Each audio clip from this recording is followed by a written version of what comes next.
শক্তিশালী একজন নবী ছিল। উনি মালাকুল মাউতকে বলেছিলেন, মালাকুল মাউত, আমার মৃত্যুর সামান্য কিছু আগে আমারে বইলো, আমার একটা কাজ আছে। মালাকুল মাউত মৃত্যুর কিছু সময় আগে এসে বলল, সুলাইমান সময় শেষ, অল্প কিছু সময় বাকি, কি করবেন করেন।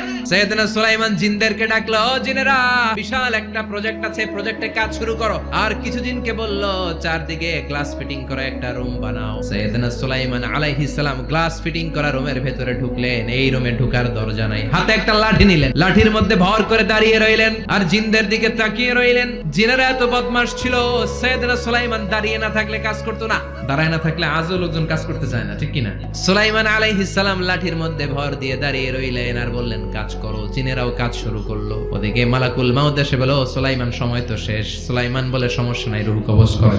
মালাকুল মাউত ওইভাবে লাঠিতে ভর দেওয়া অবস্থায়, দাঁড়ানো অবস্থায় সাইয়েদনা সুলাইমান আলাইহিস সালামের রূহ কবজ করে নিলেন। উনি এমন ভাবে দাঁড়িয়েছেন, রূহ চলে গেল, লাশ হয়ে দাঁড়িয়ে রইলেন, লাঠির মধ্যে দাঁড়িয়ে আছেন, জমিনের মধ্যে লুটিয়ে পড়ে নাই। সুবহানাল্লাহ। জিনেরা মনে করছে বস দাঁড়ায় আছে, কাজ করতে হবে। করতে করতে পুরা প্রজেক্টের কাজ শেষ। ইন দ্য মিন টাইম ঝিঝি পোকা, উই পোকা সুলাইমান আলাইহিস সালাম লাঠির ভেতরে ঢুকে লাঠিও খেয়ে ফেলেছে। সাইয়েদনা সুলাইমান আলাইহিস সালাম ধপাস করে জমিনে পড়েছে। আর জিনেরা কয়, হায় হায়, খালি খালি কাম করছে এতদিন। সুবহানাল্লাহ কইবেন না?